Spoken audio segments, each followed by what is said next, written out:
interrompemos a programação deste canal para trazer algo muito importante. Sim, você já pensa sustentável. Sim, você já age sustentável. E a gente sabe como pode ser difícil encontrar os produtos que você precisa. Então conheça o Mercado Sem Lixo. Seja na loja física ou na loja online, você encontra da composteira ao shampoo sólido. O Mercado Sem Lixo tem tudo. Vem conhecer www.mercadosemlixo.com.br ou na Cônego Bernardo 101, loja 2. Pense sustentável. Pense Mercado Sem Lixo. Olá, bem-vindo ao canal da Casa Sem Lixo. Bem-vinda. Se você está chegando aqui pela primeira vez, eu me chamo Nicole e esse aqui é um espaço que a gente tem dedicado para trocarmos dicas, ideias, experiências de como ter uma vida mais sustentável, mais conectada com a realidade do planeta, que está conversando com a gente, minha gente. Tá mesmo? O planeta tá falando bem alto. Quem tem acompanhado as notícias aí nos últimos dias tá vendo que a coisa não tá boa, né? Não tá boa na Europa, não tá boa no Canadá, não tá boa lá na Ásia, não tá boa aqui na Amazônia, né? Aqui no sul, nevou no sul e essa é a realidade. Bom, esse vídeo, então, ele aconteceu, na verdade, o projeto seria um outro vídeo para esse domingo, mas diante do relatório do IPCC que a gente teve acesso na última semana, eu achei muito importante trazer esse assunto para cá, porque é sobre isso, né? É sobre isso que a Casa Sem Lixo existe, essa é a razão da gente estar aqui trabalhando e por isso nós somos ativistas ambientais. Mas o que é IPCC, Nicole? Que relatório é esse? IPCC, na verdade, eu tô com cola aqui, tá, gente? Eu vou precisar de muita cola hoje porque tem muito conteúdo, mas eu quero resumir, tá? O IPCC, então, é um painel intergovernamental sobre mudanças climáticas que foi criado lá em dezembro de 1988 dentro das Nações Unidas e ele reúne então muitos cientistas. Esse último relatório, por exemplo, tinha mais de 800 cientistas que são enviados pelos governos, então eles são de todo o planeta, de todo mundo, tá? E o que eles fazem basicamente? Um comitê que se reúne e publica periodicamente estudos que, olha só, eles avaliam periodicamente o estado da arte, do conhecimento científico sobre as mudanças climáticas. Tá? E o objetivo principal do IPCC, na verdade, é informar políticas públicas para combater a mudança do clima. Então, a quem que eles querem alcançar? Os políticos e os tomadores de decisões. Quem são os políticos? Quem são os tomadores de decisões?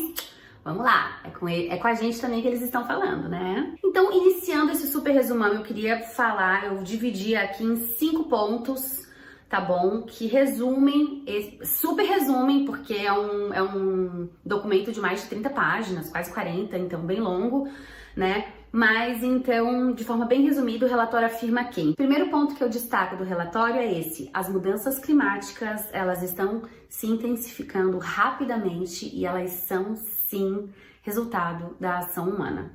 Eu acho que isso a gente não tem muita dúvida, né? Mas quando o relatório traz o seguinte, ó, que cada uma das 4 últimas décadas foi mais quente que todas as anteriores, isso desde 1850, fica meio gritante, né? E fica meio claro que o tema mudanças climáticas não é um tema do futuro, ele é um tema do aqui e agora, ele está afetando a nossa vida hoje, nesse momento. 2. O aquecimento global ultrapassará 1,5 graus antes do meio do século. E aí talvez você pense assim, tá, o que tem? Aumentar um pouquinho, né? O que tem? Que é o seguinte, isso afeta todos os ecossistemas. Lá no Acordo de Paris, quando aconteceu um ambicioso Acordo de Paris, a ideia é que a gente não ultrapassasse 1,5. Nesse relatório, a gente já sabe que isso vai acontecer ainda neste século. E isso impacta como a nossa vida. Ele acarreta em mudanças ainda maiores nesses eventos extremos que a gente está vivendo. Por exemplo, teve neve no Rio Grande do Sul, em Santa Catarina, em grande quantidade, calores extremos lá no Canadá, enchentes, enfim, esses eventos horrorosos. Então, o que a ciência diz é que a cada meio grau a mais de aquecimento aumenta a frequência de ondas de calor, tempestades e secas que afetam também a agricultura, gente. Isso muda, por exemplo, a forma como os animais vivem aqui, isso também afeta os oceanos, que eu já vou falar também, né? Então, outra coisa que o relatório traz é o seguinte, que mesmo com o aquecimento global estabilizado em 1,5, que já é assim, tipo, muita coisa, esses eventos extremos sem precedentes, eles deverão acontecer cada vez mais. O 3 é uma má notícia, porque não importa o que a gente faça, o nível do mar ele continuará aumentando, tá? As emissões do passado, elas já tornaram irreversíveis algumas consequências do aquecimento global, como o degelo, o aumento do nível do mar e as mudanças dos oceanos. Então essa é uma má notícia que o relatório nos traz, tá?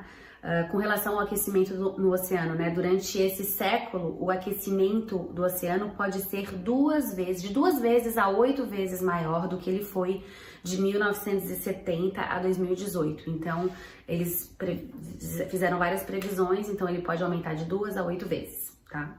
O nível do mar. É virtualmente certo que o oceano continuará subindo, uma vez que a expansão térmica, isso que a gente já alcançou, ela é irreversível, na escala de centenas a milhares de anos. Então, no pior cenário, picos de maré, que são esses alta e extrema, né, quando acontecem essas coisas horrorosas que a gente já viu acontecer, que ocorriam uma vez no século, elas vão acontecer uma vez por ano em 80% das localidades que estão próximas do mar no mundo, tá?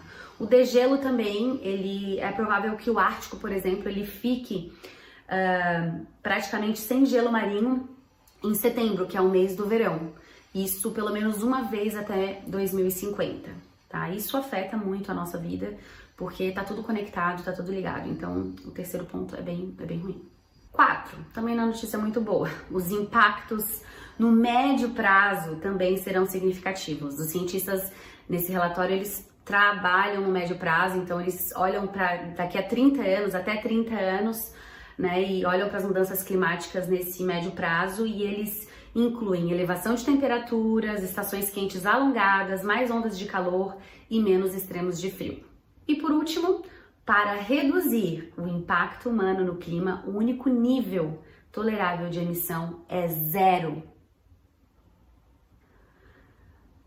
Tá, pode parecer que não, mas aqui temos uma boa notícia, tá? A boa notícia é que os cientistas, eles têm mais confiança sobre o que vai funcionar. O que acontece? Eles vêm estudando ao longo, né, das últimas décadas como que está acontecendo, como que o CO2, por exemplo, o aumento da emissão de CO2 impacta no planeta. E eles descobriram, por exemplo, que o planeta ele se tornou sensível, ele tem uma sensibilidade climática em relação ao CO2. Então, quando a gente emite menos CO2, ele automaticamente responde a isso. Então, isso é bom. Então, por que a gente tem que zerar, né? Porque o planeta responde, tá? Isso é uma coisa boa. Agora, o difícil é assim, como que vai zerar? Porque para zerar, a gente tem que parar de andar de carro, a gente tem que parar de produzir um monte de cacareco. Então, é um baita de um desafio. Uma outra coisa bem importante nesse ponto aqui é que eles descobriram, tá? Como que o gás metano, ele é super nocivo. Eles já não têm mais dúvida nenhuma de que o metano, ele vem aquece muito rapidamente o planeta, tá? Então, combater as emissões de gases metanos é muito eficiente. Se a gente puder combater ao máximo, a gente vai ter bons resultados. Tá, pra terminar, a pergunta que não quer calar é assim, tá, o IPCC é alarmista, Nicole? Esses caras são loucos? Eles estão falando de, né, o que é isso? Não, gente, não é alarmista, porque são pelo menos 800 cientistas, em geral a ciência bem conservadora, tá? Então, todos esses assuntos, esses estudos, eles foram aceitos em literatura, é uma classe muito conservadora. Então, para ela chegar a um relatório assim, é porque a coisa, em geral, tá pior. Eu sei, não é fácil gravar, né? Imagino que não seja fácil assistir um vídeo desse. Até acredito que muitas pessoas devem ter deixado de assistir no meio do caminho, porque nós seres humanos, a gente tem uma dificuldade imensa em lidar com notícias ruins. mas eu faço questão de deixar esse vídeo aqui registrado e não perca, na próxima quarta-feira tem vídeo sobre como que a gente pode mudar isso. Se você ainda não se inscreveu nesse canal, por favor, se inscreve. Quem sabe acione o sininho para ficar por dentro de tudo que a gente posta por aqui. Um beijo sem lixo. Não vou perguntar se você gostou desse vídeo, né? Porque é meio difícil de gostar, mas beijo sem lixo, fé, esperança. Vamos continuar lutando, porque nós somos tomadores de decisões. A gente pode também mudar essa situação. Tchau, tchau.